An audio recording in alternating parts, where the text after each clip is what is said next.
My own son threw my suitcase into the rain and shouted that I was nothing but a burden. At 72, I found myself shivering under a bridge, my dignity washed away with the storm.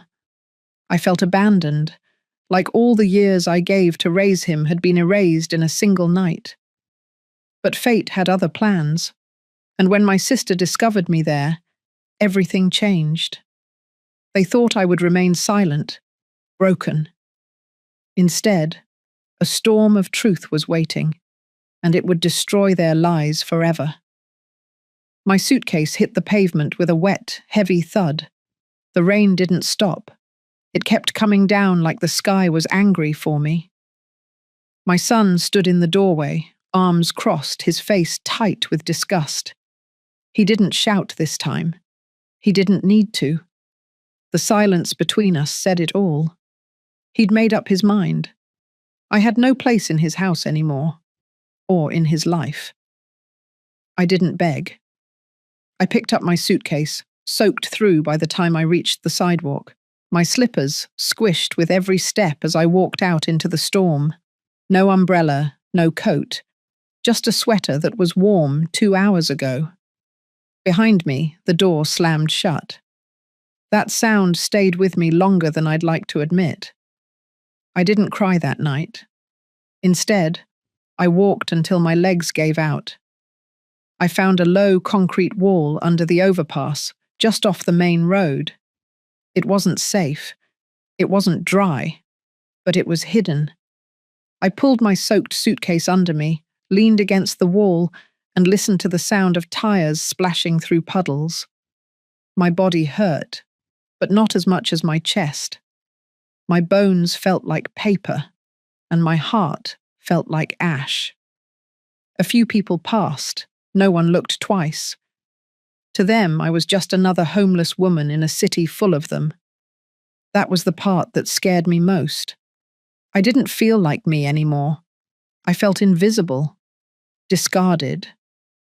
I kept hearing his voice in my head, the way he said the word burden, like I was some chore, like the years I raised him never happened. I remembered the scraped knees I kissed, the meals I skipped so he could eat. And now, in his eyes, I was just weight. The wind cut harder the longer I sat. I pulled the blanket tighter, one I found in my suitcase, thin and damp. My body shook anyway, not just from cold, from shame, from disbelief.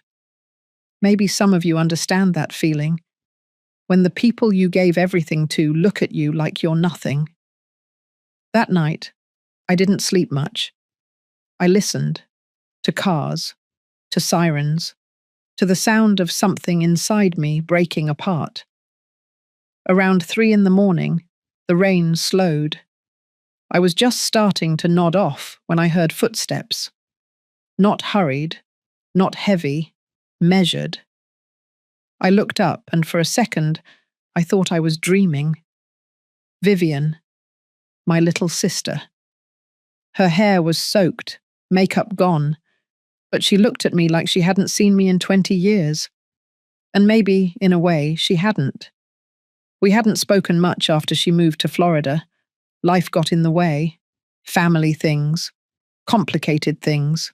But there she was, standing in front of me like a miracle wrapped in trench coat fabric and fury.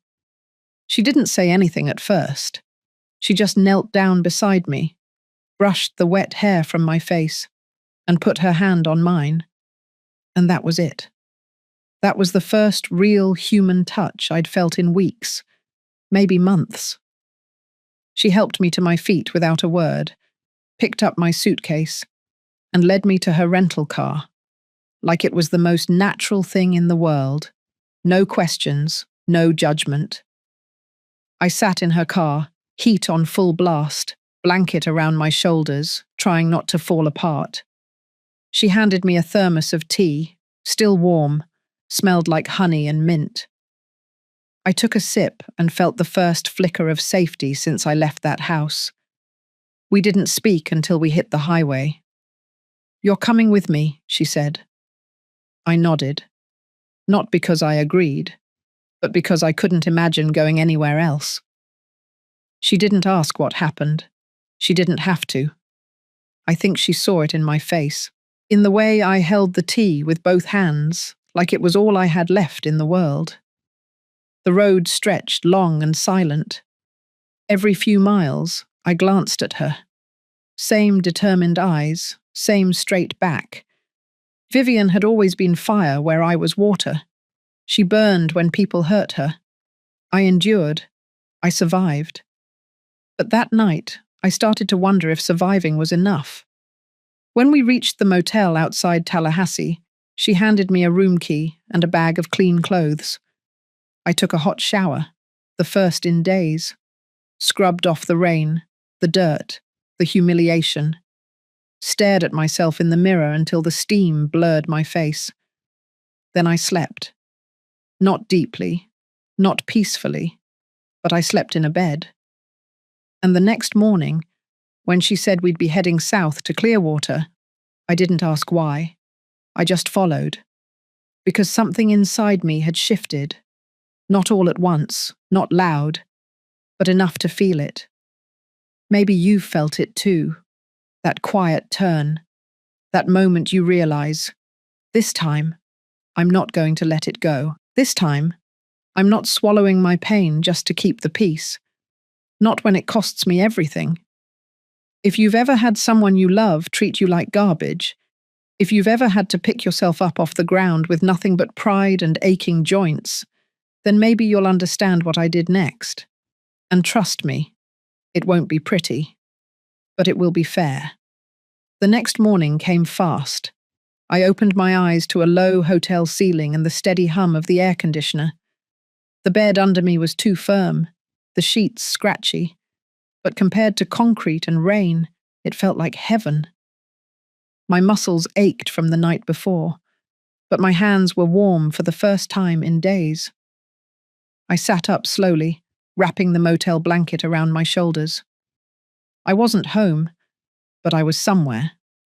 That was enough. Vivian was already dressed and packing up her things. She moved fast, focused, like she'd been planning something all night. She didn't ask how I slept. She didn't offer small talk. Just picked up my suitcase and said, "We need to get moving." I followed her out to the parking lot. The sky was pale blue, the air thick with humidity, the way Florida always smells before noon. I slid into the passenger seat, and as soon as the doors shut, she put the car in drive. No hesitation. 10 minutes down the road, she pulled into a gas station, left the car running, and told me to wait. She returned with a thermos of fresh coffee, a breakfast sandwich, and a folder. She handed me the folder first. Inside was a printout of a real estate listing, a condominium unit in Clearwater, 2 bedrooms, ocean view, fully furnished.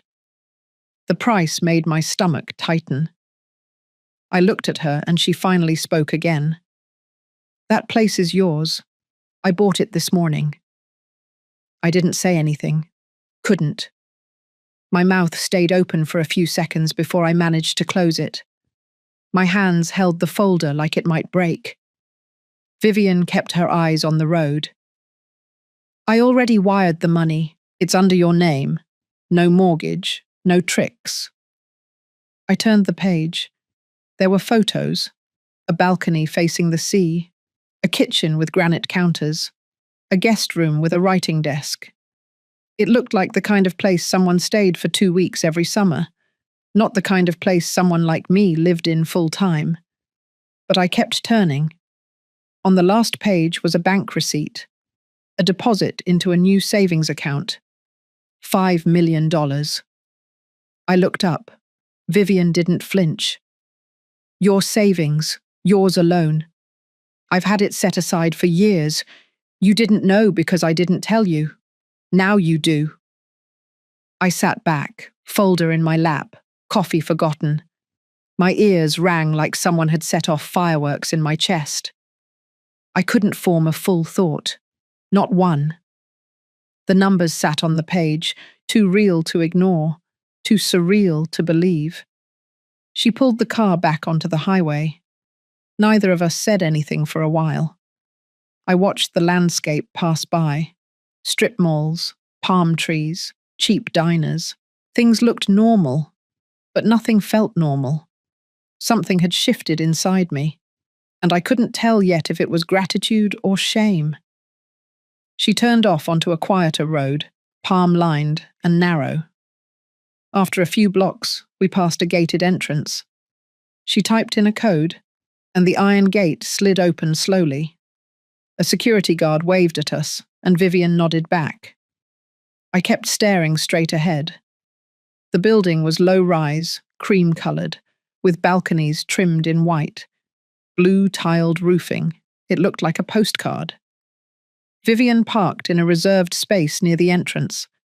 She grabbed my suitcase from the trunk and carried it inside without waiting. The lobby smelled like lemon and new carpet. A woman at the front desk smiled and handed Vivian a welcome packet. Vivian pointed at me without speaking. The woman looked at me kindly, the way people look at stray dogs they wish they could help. We rode the elevator in silence. On the third floor, Vivian unlocked the door to Unit 3C and pushed it open. It was brighter than I expected. The walls were soft beige, the couch pale grey. Light poured in through the sliding glass doors that led to the balcony. I walked to the railing and looked out. The ocean stretched to the edge of the sky. I could hear it. Steady, heavy, alive. Behind me, Vivian placed the suitcase down, wiped her hands and said, "This is where you live now, and I'm staying in the unit across the hall for a while, so don't get any ideas about disappearing." I turned, hands still on the railing. I wanted to say thank you, but the words didn't feel like enough. Instead, I nodded. Once. Slow. Vivian came closer. "I know what he did. I know what they've done. You don't have to talk about it if you don't want to, but you will not let them take anything else from you. Not ever again." She looked me in the eye. Her tone was sharp, not sentimental. "This place is yours. The money is yours. And I already contacted Grace." That got my attention.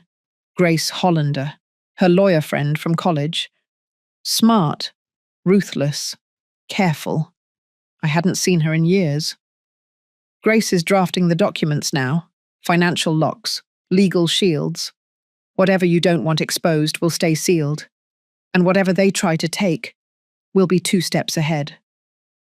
I let out a slow breath. My fingers tightened around the balcony edge.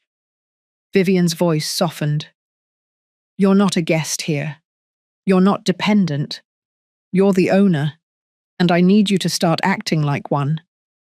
I stood there a long time after she left. The ocean didn't stop moving, neither did the thoughts in my head. Paul thought he had buried me, that I would rot quietly in a corner of some shelter. He thought shame would keep me silent. He had no idea I was about to bury him with the very things he tried to steal. 3 days after I moved in, Vivian hosted a small welcome gathering at the clubhouse on the ground floor. She didn't ask if I wanted one. She just sent me a text with the time and told me to wear something blue. She had already bought me 2 new outfits and hung them in the closet. I chose the one with long sleeves, a light fabric that didn't draw attention, but made me look like myself again. I arrived a few minutes before 6. The room was softly lit, with finger foods arranged on white platters and a view of the ocean behind a row of glass windows. About a dozen people were there, mostly other residents of the building, retired couples, a few widows, one older man who reminded me of my late husband, though thinner and with a sharper chin. I didn't catch most of their names, but I recognized their warmth, the kind that doesn't ask too much too soon. Vivian made sure to keep me close. She introduced me with just enough detail to be polite, never crossing into anything personal. She never mentioned what had happened. Never mentioned Paul. Just told people I'd come to Clearwater for a fresh start, and was now officially part of the community. Her voice had that steady tone she used when setting boundaries. While she mingled, I found myself at the far end of the room near the window, watching the light fade over the water. I was fine not speaking. I didn't want to explain myself to strangers. It was enough to be somewhere safe, surrounded by people who didn't know what I had been through. That changed when one of the building security guards came in through the side door, not for the party, just on patrol. He looked to be in his late 60s, broad shoulders, close-cut grey hair, badge clipped to his polo shirt. He made a slow loop through the lobby, then paused when he saw me standing near the punch bowl. I nodded politely. He walked over. He pointed to the unit number on my name tag. 3C. That's across from Ms. Vivian's, right? I said it was. He smiled. She's sharp. Doesn't miss a detail. You got a good one looking out for you. I agreed. He glanced toward the elevator, then lowered his voice a notch. You might want to keep an eye on the hallway traffic. We had a report of someone hanging around the mailboxes late last night. Didn't match any resident profiles. Just a heads up. That tightened something in my chest. I thanked him and made a note to tell Vivian. She probably already knew. Nothing got past her. A few minutes later, Vivian raised her glass and tapped a spoon against it. The room quieted. She made a short toast. Simple. Just said she was glad I was here and that second chances were worth celebrating. People clapped, someone whistled, and then it went back to normal. But I noticed the moment she ended her speech, her eyes flicked to the door. She had seen it open. I turned and saw them too, Paul and Marissa. He wore a dress shirt he rarely ironed, but this time it was pressed flat. Marissa was in beige and gold, hair curled, heels clicking softly as she stepped into the room. They smiled as if they belonged. My stomach clenched. Vivian walked straight toward them. I didn't hear what she said, but her face made it clear they were not invited. She didn't raise her voice. She didn't cause a scene. But she blocked their path like a wall of glass. Paul looked over her shoulder at me, smiled like none of it had happened, as if the last time he saw me hadn't been in the rain, shouting while I held on to my dignity like a dying flame. I said nothing. My hand gripped the edge of the refreshment table. Vivian motioned to someone and a staff member stepped in. The conversation was short. Paul and Marissa stood their ground for a few seconds longer, then turned and walked out. Marissa didn't even glance back. The room slowly returned to its rhythm. People noticed the interruption, but no one asked questions. I was grateful for that. Vivian came back to my side, picked up a piece of fruit from the tray, and said, "Told you they'd come." I nodded. She'd warned me earlier that morning. She had seen a comment from one of Marissa's friends online. Something too specific to be accidental. Vivian was already 3 moves ahead. After the gathering ended, she walked me back upstairs. We said goodnight in the hallway, and I slipped into my apartment. Inside, I sat on the edge of the couch and waited. Not for anything specific, just waited. They had come. Not to apologize, not to explain. They came to see what they could still get. But now they knew. I was not where they left me. I was not the woman who had walked out into the storm with her suitcase. I was standing, inside, protected, and no longer alone. Still, I didn't feel safe enough to rest. So I did something I hadn't done in years. I opened the side drawer of the hallway cabinet and pulled out a new notebook Vivian had given me. I clicked a pen and wrote one sentence across the top of the page. What they took from me, they will return. Then I drew a line underneath it and wrote 3 words. House. Name. Power. The party had ended, the curtain was up, and they had stepped onto the stage thinking they still controlled the story. But I had the pen now, and I was going to write the rest. Vivian didn't waste time. 2 days after the party, she knocked on my door at 10 sharp with a stack of envelopes in one hand and her tablet in the other.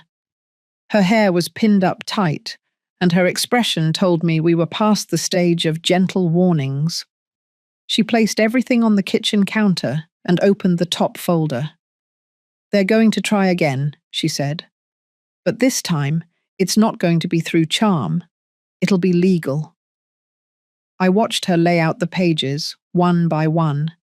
Letters, emails, screenshots, digital dust left behind by Paul and Marissa's recent activity. Vivian had quietly paid a private investigator to monitor any financial or legal movement involving my name. What she found was subtle, but unmistakable. Paul had reached out to a small law office out of state, asking about power of attorney transfers and elder care authorizations. Marissa had been messaging someone on Facebook Marketplace about hiring a notary for in-home documentation. Vivian tapped one of the papers. "They're going to make it look official, hand-delivered, personal. They think you're soft enough to sign something if they come in crying." She looked at me, eyes steady. "I need you to do exactly what I say." I didn't argue, not because I was scared, but because I understood something now I hadn't fully accepted before. This wasn't about misunderstanding or distance. This was about control. Paul and Marissa didn't want to help me. They wanted what they thought I no longer deserved to manage. So I told Vivian yes, I would follow her lead. That afternoon, we invited a few neighbours over for coffee. Nothing formal, just a casual afternoon with fruit trays and pastries. Enough people to create a social setting without raising suspicion. Vivian told the concierge to let Paul and Marissa up if they showed. She didn't invite them, but she made sure someone would buzz them in. Then she slipped a recording device under the end table by the couch and sat down like we were expecting the weather to turn. It took less than 20 minutes. Paul knocked. Vivian didn't flinch. I opened the door. He smiled like we were long-lost friends. Marissa stood behind him, holding a gift bag with gold tissue sticking out.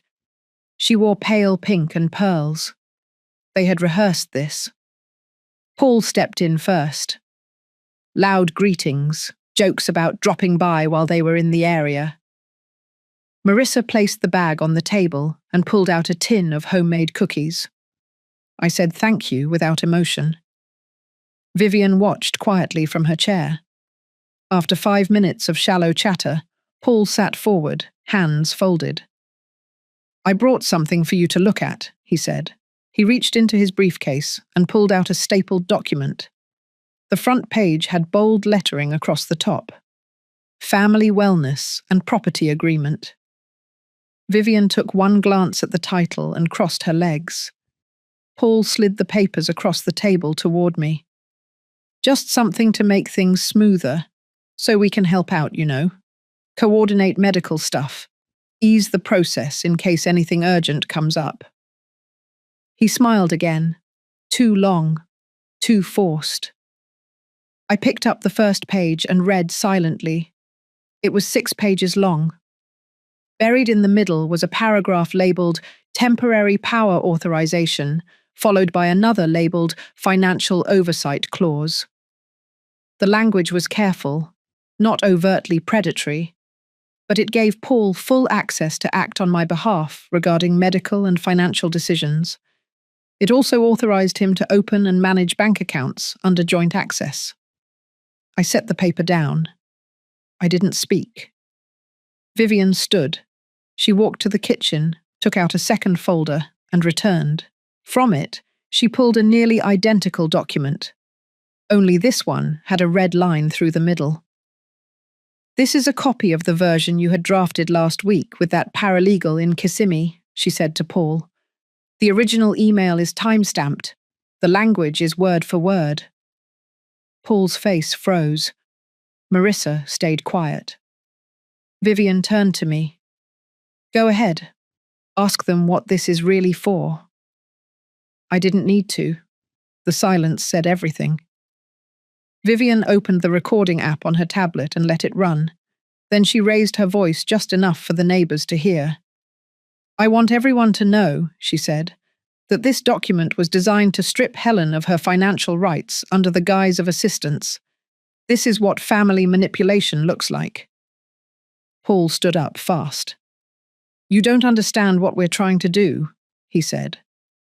Marissa grabbed his arm. Vivian stayed calm. No, I understand exactly. And so does the state of Florida. So will the ethics board. So will the community you're trying to impress with fake tears and cookies. Paul's voice cracked. You're making a scene. Vivian laughed once, sharp. Scene? No. This is clarity. She turned to me and nodded. I walked over to the table, picked up the contract they brought, and tore it down the middle. The room went quiet. The neighbors stopped talking. Paul looked at me with something I hadn't seen in years. Fear. I didn't scream. I didn't curse. I simply held up the torn pages and said, "This is what happens when you mistake quiet for weak." Vivian motioned toward the door. Paul and Marissa walked out, this time without looking back. I sat down slowly, my hands still warm from the paper. Vivian brought me a glass of water. The neighbors murmured, then politely excused themselves. When the room was empty, Vivian spoke low. They'll try something else. I nodded. I knew that too. But what they didn't know was that we were ahead now. And I wasn't just holding the line. I was ready to take everything back, piece by piece, name by name. And this time, they would never see it coming. 3 mornings after I tore their contract in half, I opened my front door and found a white orchid sitting on the welcome mat.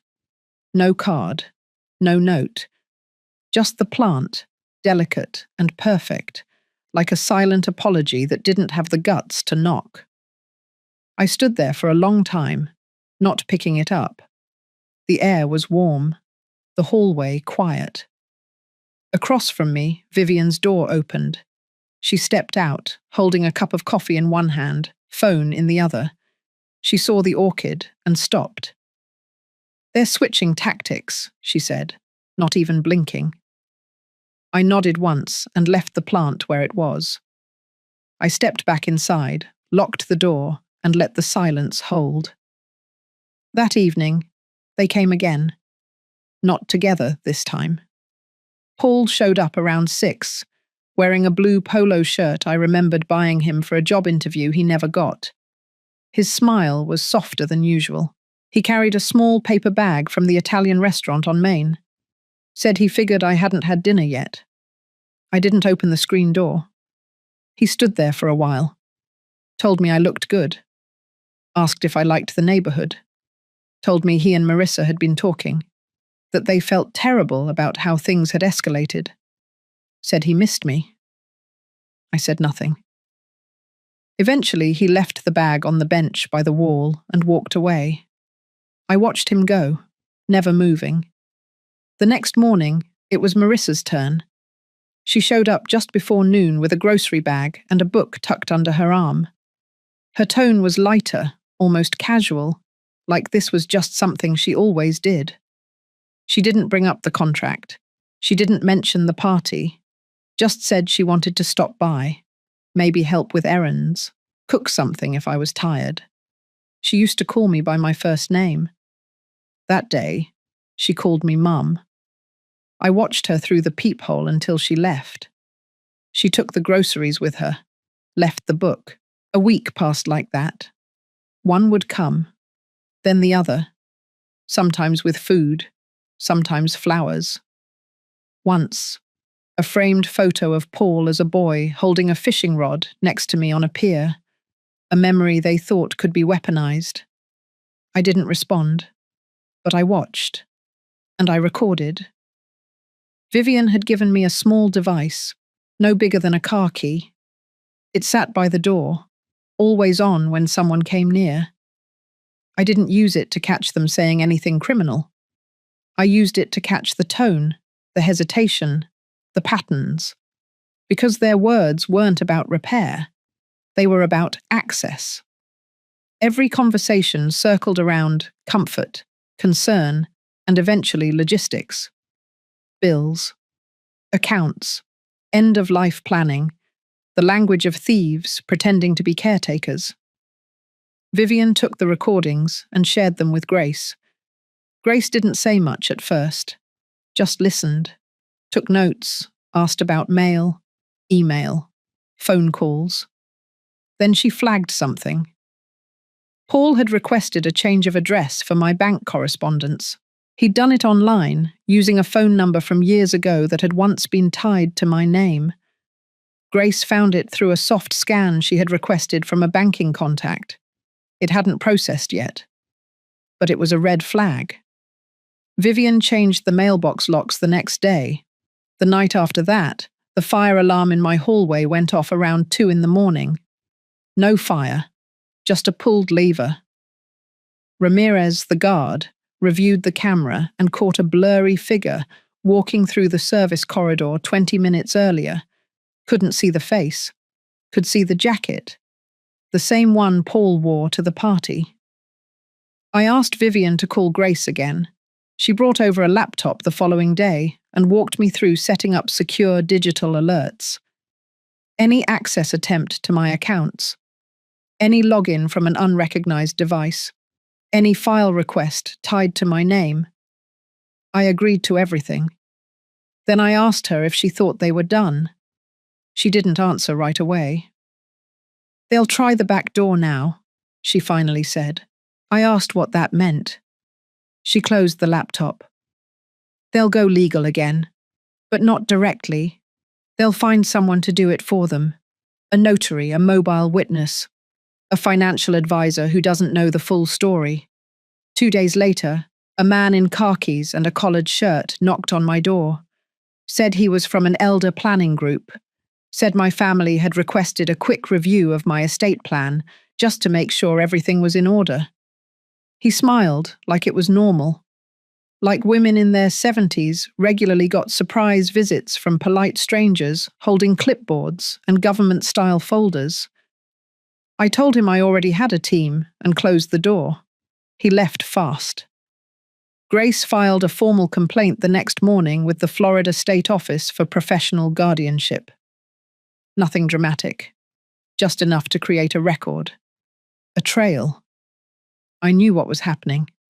They were trying to make me look unstable, disorganized, vulnerable, because if they couldn't make me sign, they'd try to prove I couldn't manage. I didn't speak of it to anyone, not even Vivian. But that night, I sat at my kitchen table and reread the title deed.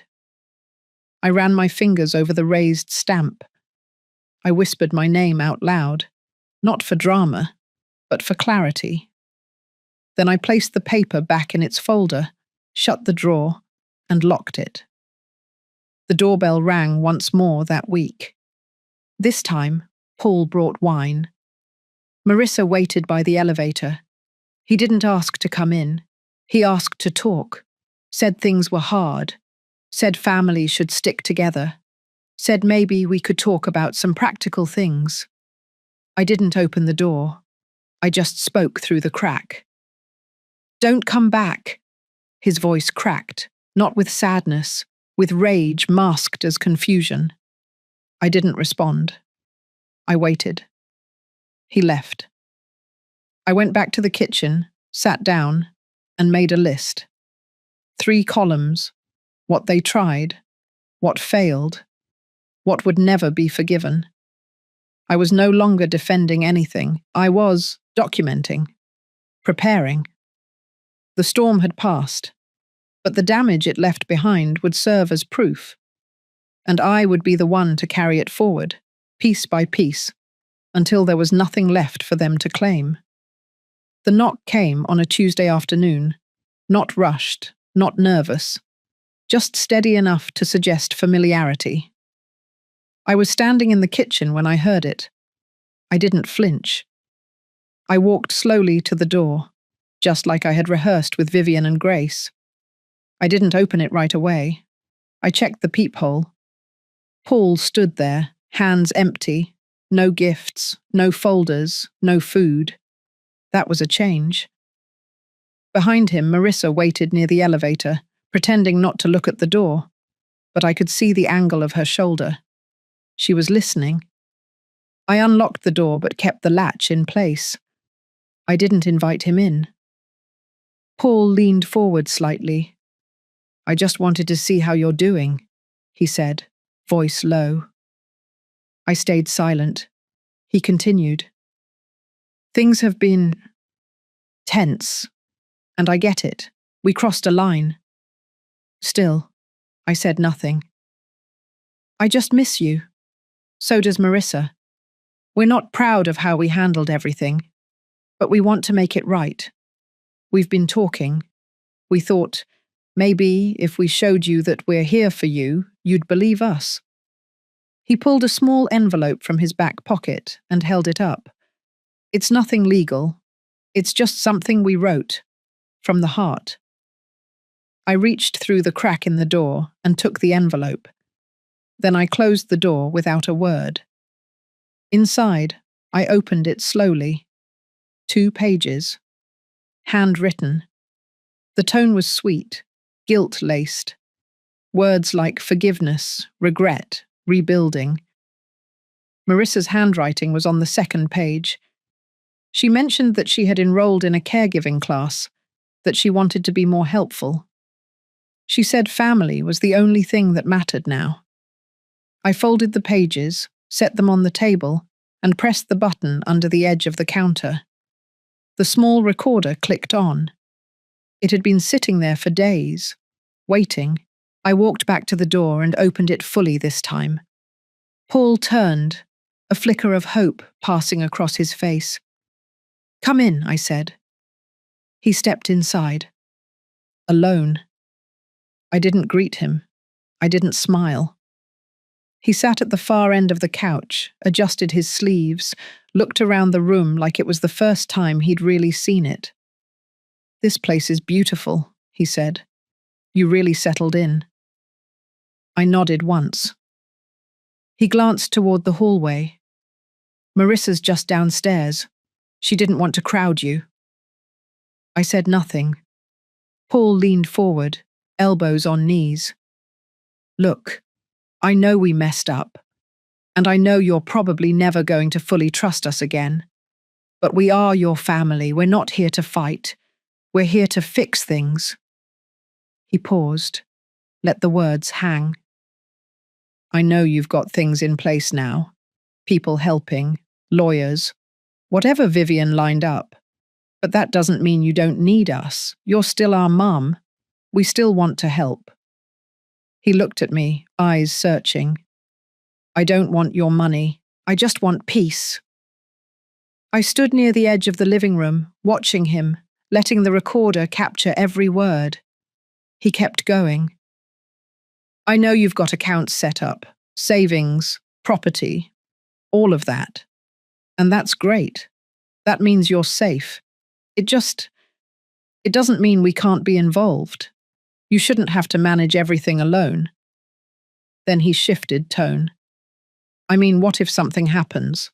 A fall, a health scare.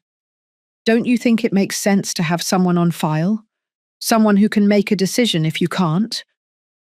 I turned slightly toward the kitchen. Let him keep speaking. "I've got paperwork. It's basic. Just lets us be listed as emergency contacts. Nothing binding, nothing financial. Just access to records. So we can help. That's all." He reached into his jacket pocket and pulled out a thin folder. This was the real reason he came. I didn't move. He placed the folder on the coffee table. Sat back like he had just offered something noble. "You don't even have to look at it now. Just think about it. No pressure." I looked at the folder. Pale blue. No markings on the outside. I spoke, finally. "Where is Marissa right now?" He hesitated. "Downstairs. In the car." "Alone?" He nodded. I walked to the balcony door and pulled the curtain back just slightly. She was there, leaning on the hood, talking on the phone. I let the curtain fall. I picked up the folder, walked into the kitchen, and dropped it in the trash. When I returned to the living room, Paul was standing. I didn't mean to offend you, he said. I said nothing. I thought you'd appreciate the effort. Still nothing. I guess Vivian got to you good. That made me pause. I stepped closer. Vivian didn't do this, I said.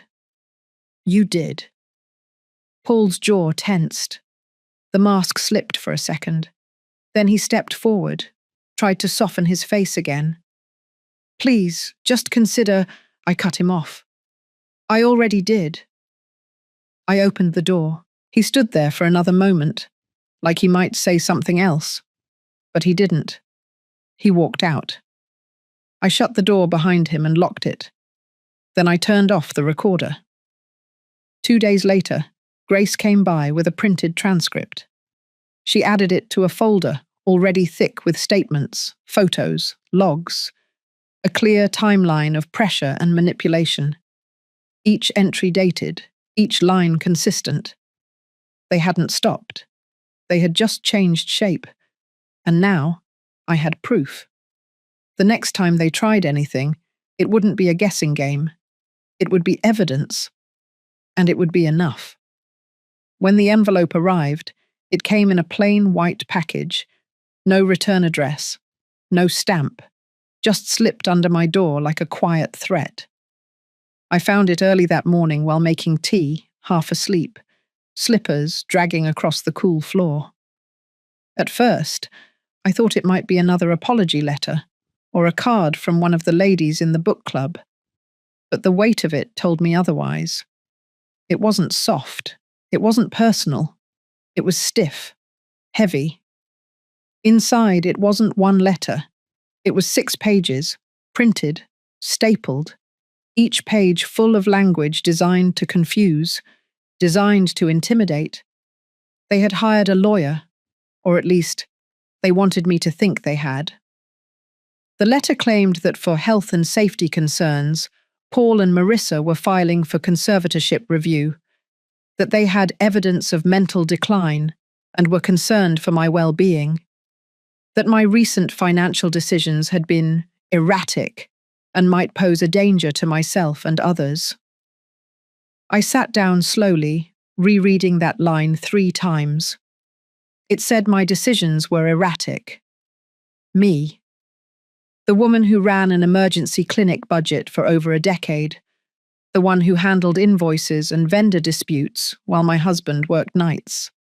The one who stretched 2 retirements through a market crash. And they were calling me unstable. I didn't cry. I laughed. Then I picked up the phone and called Vivian. By noon, Grace was at my door with a copy of the same letter, forwarded from Vivian's office. They had tried sending it there too, likely assuming she would panic or push me to fold. They didn't understand who Vivian was. Grace placed her laptop on the counter and opened a document titled Protective Response Package. It had already been in motion. Grace was just plugging in the final pieces. Transcripts, photos, the audio recording from Paul's visit, copies of the checks they had sent me weeks ago with little notes in the memo lines that said things like, just in case you need help deciding. Grace read through the letter with a practiced calm, pointing out phrases clearly lifted from online legal templates. A few of the claims didn't even align with real California law. There were missing details, misused terminology. They want to scare you, Grace said. This isn't about your health. It's about control. I nodded. We didn't need to file anything yet, but Grace contacted a friend at the probate court office to log the materials. If anything did surface, we would be ready. By the end of the day, Vivian had sent a formal response, worded like a velvet blade, warm but firm. The kind of letter that didn't just push back, It warned. And then I did something I hadn't planned on. I called my doctor, not because I was worried, but because I wanted records. I booked a full cognitive exam and wellness panel, scheduled the test that same week. I passed every one of them. Blood pressure steady, reflexes tight, memory sharp, processing speed still faster than most people half my age. 2 days later, the results were in a folder in Grace's hands. I asked her to make 3 copies. I sent one to Paul. No note, just the report. A week passed, then 2. No calls, no visits, no letters under the door.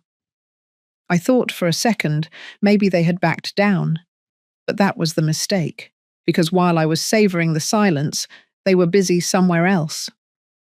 Vivian got the alert first. She had set up tracking through the property registrar's office.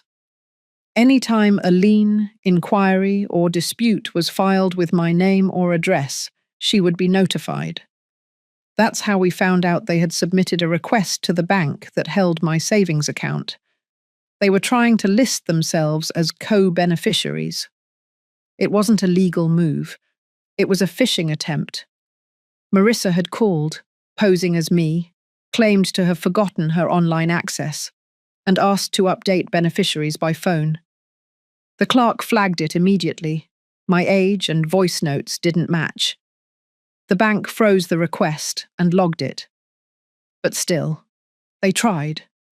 They didn't even care how desperate they looked anymore. I stared at the bank report for a long time that night. Not angry, just quiet. This wasn't about money anymore. It was about erasing me. They wanted my freedom, my dignity, my name on paper, in ink beside theirs, proof that they had power, that I needed them. Vivian and Grace arranged for the accounts to be legally sealed with third-party oversight. No new names, no beneficiaries. Everything would move to a foundation if anything happened to me. One I had already set up. Quietly. Months ago.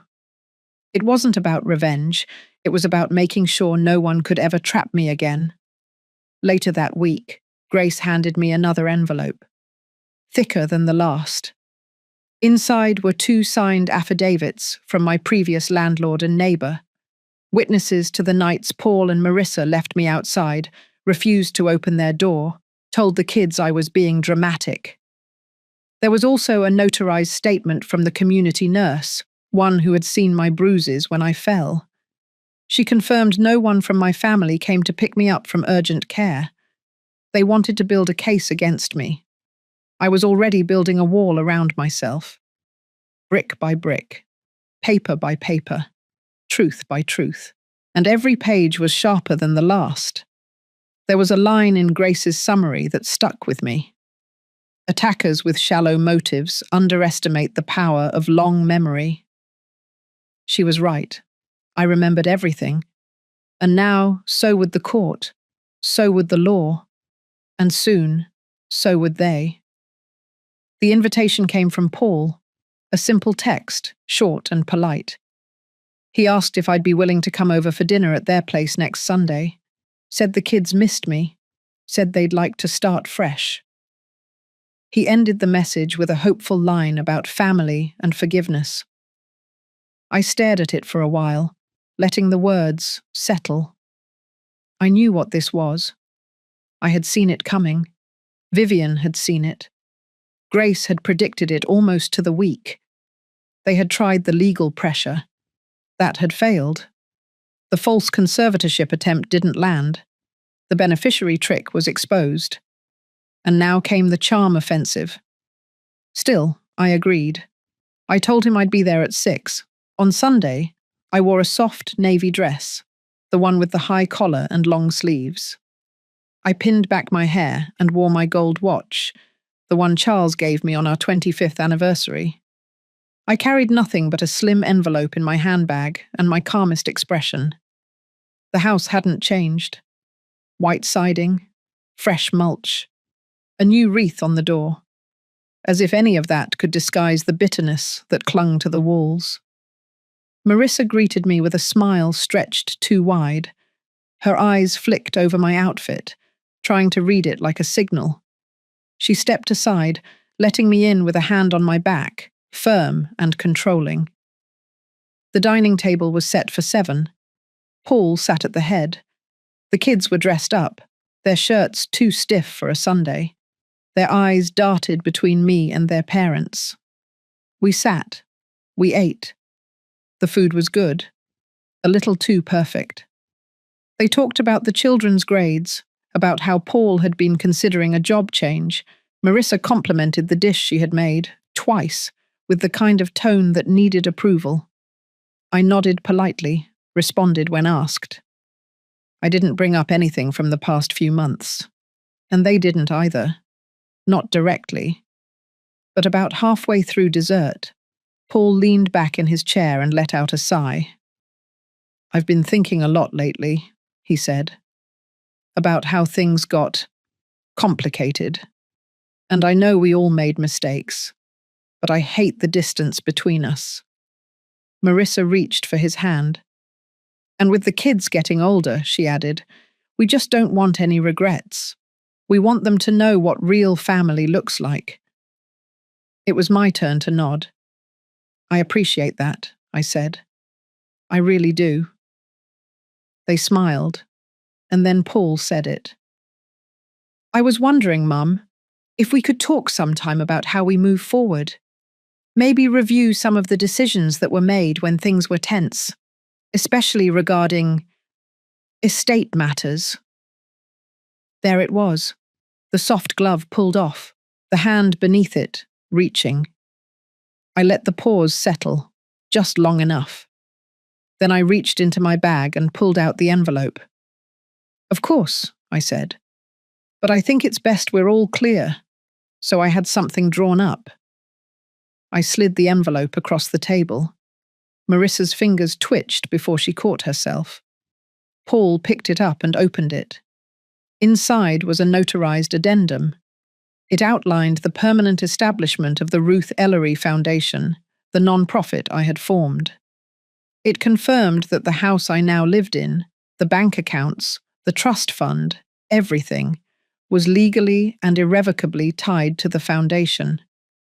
It listed the beneficiaries, a scholarship program for single mothers over 60, a care fund for elderly abuse victims, and a community medical outreach named after Charles.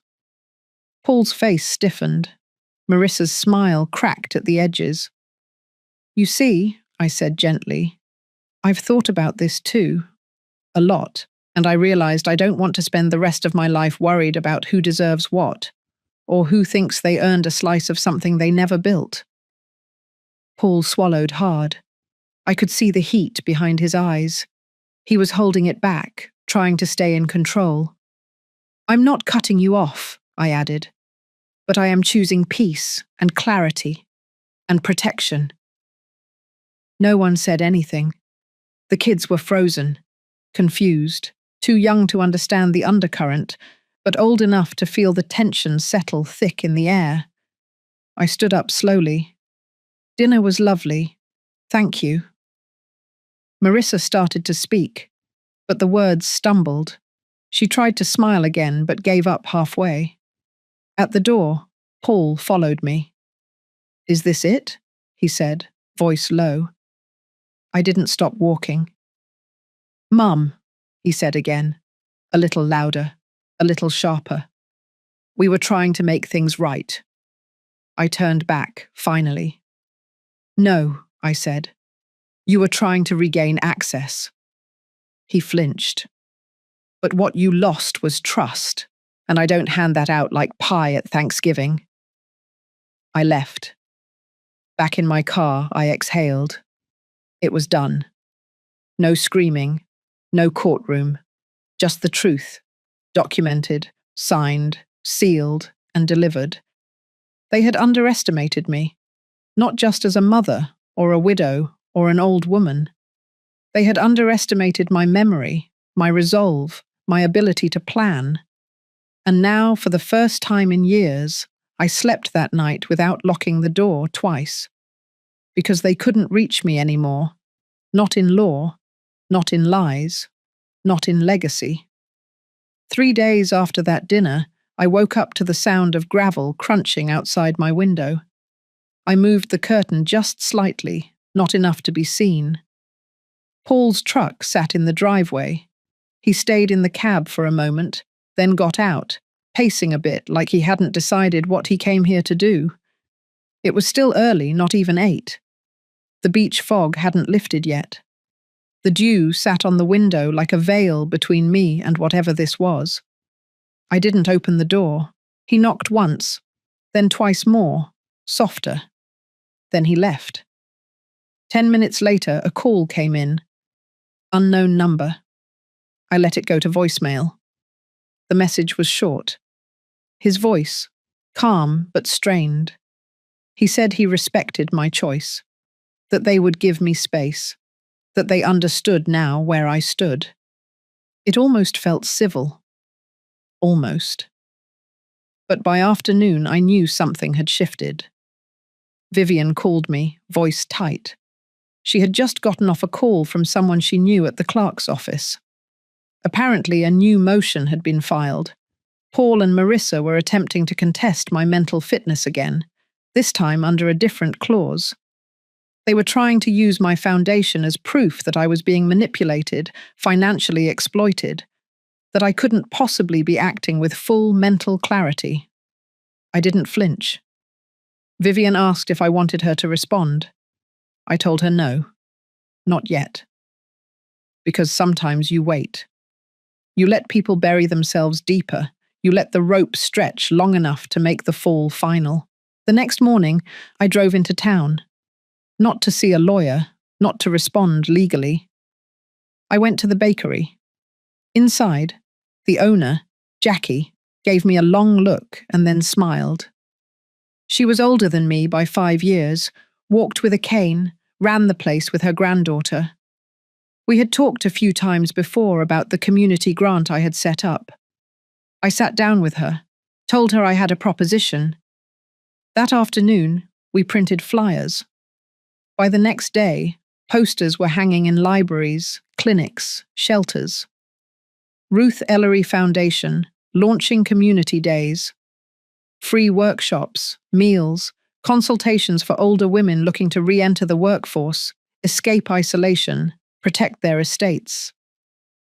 The event was held at the town hall, just 2 blocks from Paul's insurance office. 200 people showed up. By the end of the week, the foundation was in the local paper, then in a regional one, then in a national blog for elder rights. I stayed quiet through it all. I didn't need to speak. Visibility was its own defense. On Friday, Grace dropped by. She had heard that Paul and Marissa were meeting with a second attorney, someone aggressive, someone loud. She warned me they weren't backing down. I smiled. I thanked her. And then I handed her a set of documents. They weren't for me. They were for the board of the foundation, people we had carefully chosen, none of them family, all of them strong. I had signed over the house, the remaining accounts, and even my name rights to the foundation's protection clause, meaning no matter what accusation came my way, nothing could be liquidated or touched without full board approval. Grace's eyes widened as she read it. "You're sealing every door." I nodded. "Let them try," I said. "They're only proving my point." On Sunday, my doorbell rang again. This time it was Olivia. She was holding flowers, cheap ones, the kind you buy at a gas station in a hurry. Her eyes were soft, apologetic, but I'd learned to see through softness.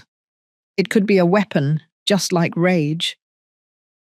She stepped into the living room when I didn't stop her.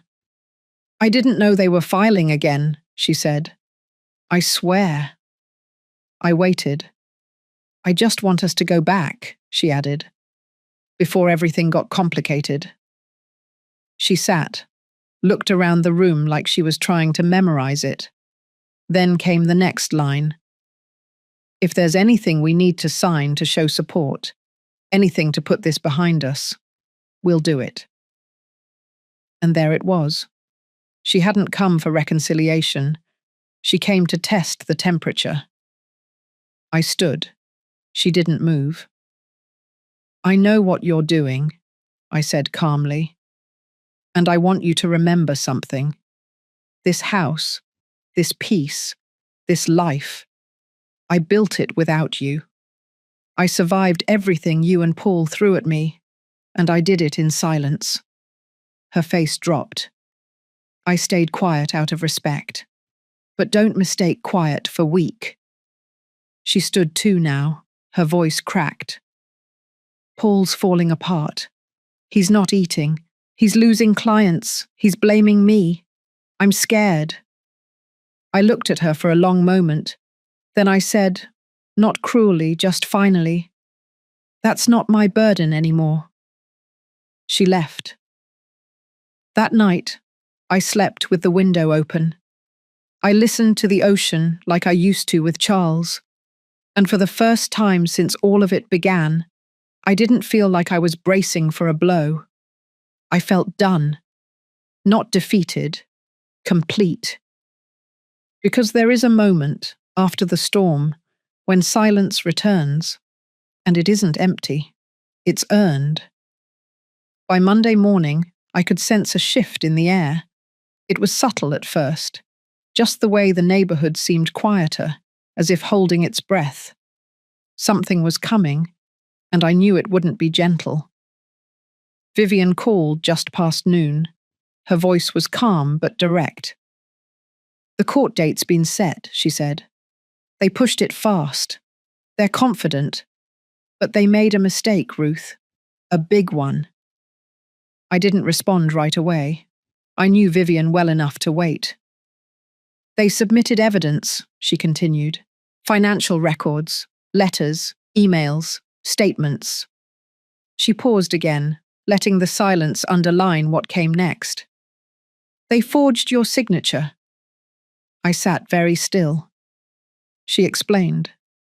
The documents Paul and Marissa had filed claimed I had granted them power of attorney for the foundation, that I had transferred the right to amend its charter. It was bold, reckless. They had faked an entire meeting, a board vote, even notarized it. Vivian had already sent the file to the forensic examiner. But she didn't stop there. She also had a quiet lunch that weekend with one of the notaries they claimed had witnessed the document. He didn't remember the meeting. He didn't remember me, because it never happened. That was the crack. And through that crack, everything unraveled. By Wednesday, the examiner's report was ready. Not only were the signatures inconsistent, but the timestamp metadata on the PDF files revealed they had been backdated. Sloppily. One document was supposedly signed at a cafe in San Luis Obispo, a place that had been permanently closed for renovations at the time. Another referenced a foundation member who had stepped down 3 months earlier. They hadn't just lied. They had been lazy. That's when Vivian made her move. She filed a motion for fraud and perjury. She submitted the report, the witness statement from the notary, and a statement from the board chair of the foundation. It wasn't just a response anymore. It was a full-blown countersuit. But it didn't end there. A day later, the county legal office reached out. Turns out, attempting to defraud a registered non-profit isn't just a civil matter. It can be criminal. And because the foundation dealt with elder welfare, there was a second layer of protection. An automatic review had been triggered the moment Vivian filed her countersuit. The district attorney's office wanted to talk. Meanwhile, I stayed quiet. I watered my plants. I baked cornbread. I walked the beach every morning before the sun was up. But inside, I felt a shift. Not anger anymore. Not even justice. Just clarity. They had drawn the line, crossed it, painted it red. And now the town would see. The hearing was scheduled for Thursday morning. I arrived early, sat in the second row with Vivian beside me. The courtroom was modest, nothing like on TV, just cold air and wooden benches and the low murmur of anticipation. Paul sat 3 rows ahead with Marissa. Neither looked back. The judge was swift. He reviewed the evidence, allowed brief statements. Vivian, ever composed, laid everything out, clean, factual, undeniable. She didn't even need to raise her voice. The forensics, the witness, the timelines, all of it. When it was Paul's turn, his lawyer fumbled, tried to claim I had authorized it verbally, that I had memory issues, that I had misunderstood. Vivian simply raised the clinic reports, showing I had passed a full cognitive evaluation just a month earlier. The same report they themselves had submitted in a previous filing to argue I had capacity to make decisions they disagreed with. They had contradicted themselves. In writing. Twice. The judge called for a recess. Outside, I stood by the courthouse steps while Vivian spoke with the DA's representative. The sun was harsh, but I welcomed it. Let it warm the top of my head. Let it fill the silence. Then I heard it. "Mum." I turned. Paul was walking toward me alone. His face was drawn, paler than I remembered. His voice softer. "You're really doing this," he said. I looked at him. "No," I said. "You did this." His shoulders slumped. Like for the first time, he realized he couldn't shift it back onto me. "I didn't think it would go this far," he muttered. I nodded. That's the thing with lines. Once you cross them, you don't get to decide where they end. He looked like he wanted to say more, but his mouth closed instead. Vivian stepped up beside me. "We should head back in." We did. When the judge returned, he didn't delay. Motion granted. The forged documents were dismissed as invalid. The foundation charter was protected. A referral had been made to the district attorney's office for further investigation, and with that, it was over. At least in the eyes of the court. But for me, it was something deeper. I had stood in front of the system that once ignored women like me, brushed off our voices, assumed we were too frail or confused or overly emotional, and I had been heard. I didn't win because I yelled louder. I won because I refused to look away. I won because I kept my records, told the truth, and trusted the silence to do its work. That night, I sat on the porch with Vivian and Grace. We shared peach pie and let the breeze roll in. None of us said much. We didn't need to. The truth had spoken for us, and for once, it had been enough. 2 days after the verdict, I walked through my garden with scissors in hand. The air was crisp with the first bite of fall, and the sun sat lower, casting everything in amber. The lavender bushes had grown wild again. I clipped them gently, bundle by bundle, letting the scent fill the quiet space around me. That's how I've always come back to myself, through something ordinary. Vivian had called earlier that morning. Her tone was different now, lighter, even warm. "County prosecutor's office is moving forward," she said. "Formal charges, fraud, forgery, attempted misappropriation of non-profit assets, 3 counts. I thanked her. But inside there was no burst of joy, no triumphant fist in the air, only the calm weight of inevitability. This was never about revenge. It was about the truth, being seen, being heard, and standing my ground when every part of me had been dismissed. Paul hadn't called since the hearing. Not a message, not a letter, not a single sign of regret. I imagined him sitting in his house, blinds drawn, phone in hand, trying to craft a sentence that wouldn't make him look small. But there were none. The silence said enough. Marissa had been spotted leaving town. Grace saw her packing up boxes from the back of her Range Rover behind the old bakery. No goodbye.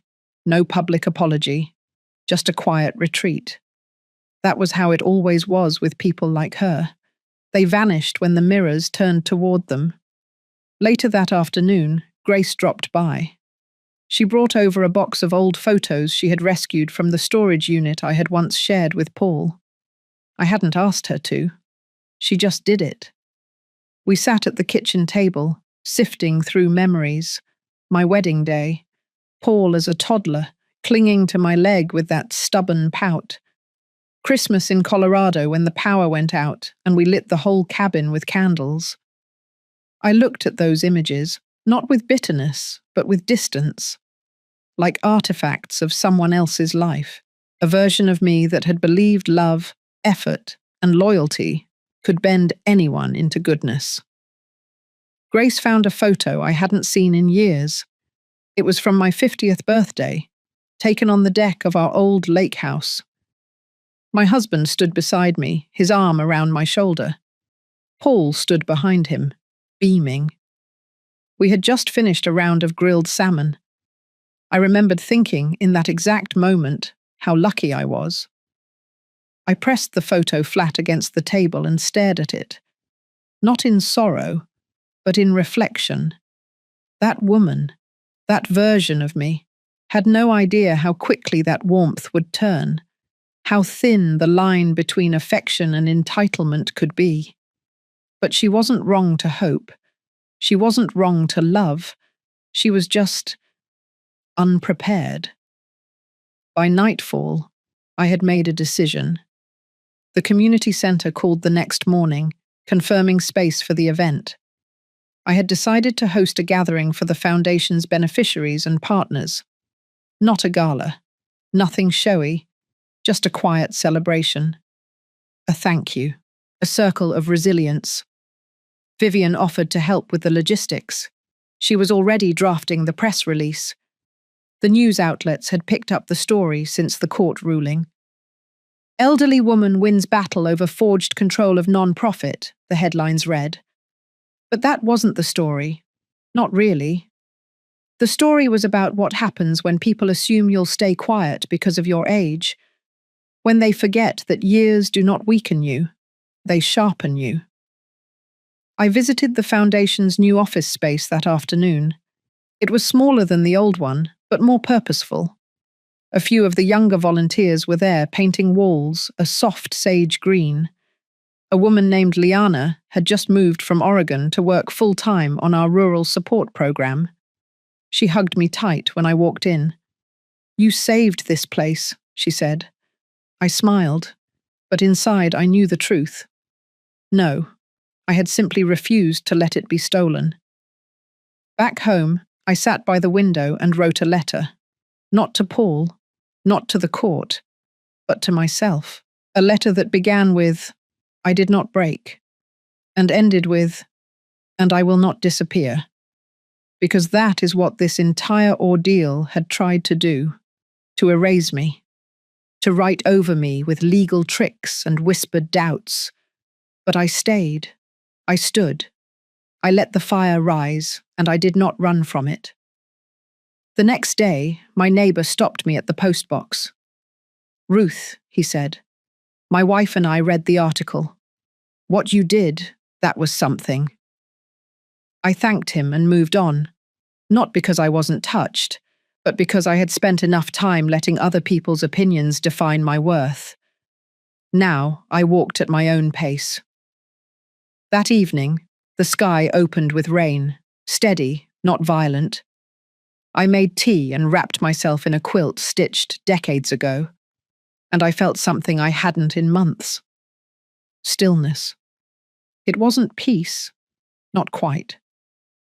But it was the beginning of it. I thought of all the women I had met at the centre, the single mothers, the grandmothers raising grandkids, the widows starting over at 70. We were not fragile. We were not relics. We were survivors with memories long enough to outlast betrayal. And I was one of them. Not broken, not bitter, just awake. 3 weeks after the verdict, I stood on the small stage at the new community centre, holding a microphone with hands that no longer shook. In front of me were nearly 100 faces. Some I knew well. Some I had helped through hard winters or long divorces or lonely birthdays. Some I had never met, but they were there because the foundation had reached them in one way or another. That was enough. The room wasn't fancy. Folding chairs, coffee urns on plastic tables, a few old ceiling fans humming above. But the walls were freshly painted and lined with photos from our programs, women learning trades, elder care volunteers hugging patients, children laughing beside packed donation boxes. I didn't prepare a speech. I didn't want to perform. I just told the truth. This organization was never about money, I said slowly, pausing to steady my breath. It was about not being erased, about proving that the second half of your life can be just as powerful as the first, maybe even more. They clapped, but I didn't let the moment linger. I handed the mic to Liana and stepped off the stage. She was the future now. Her voice, her leadership, her energy. I had built the bones. They would carry the rest. After the event, people stayed. Some cried. Some hugged me. One woman slipped me a note that simply said, "Because of you, I filed for custody of my grandson." I tucked the note into my coat pocket and left through the back door. The sun had already set. Autumn was thinning into early winter. I could smell frost coming. When I got home, the porch light was on. Grace had left a casserole dish by the door with a napkin taped on top. "Rest. You earned it." Inside, I lit the fireplace and poured myself a small glass of wine. The house, once too quiet, now felt like sanctuary. Paul never reached out. I had imagined for a long time some grand apology, a tearful phone call, a letter filled with regret. But it never came.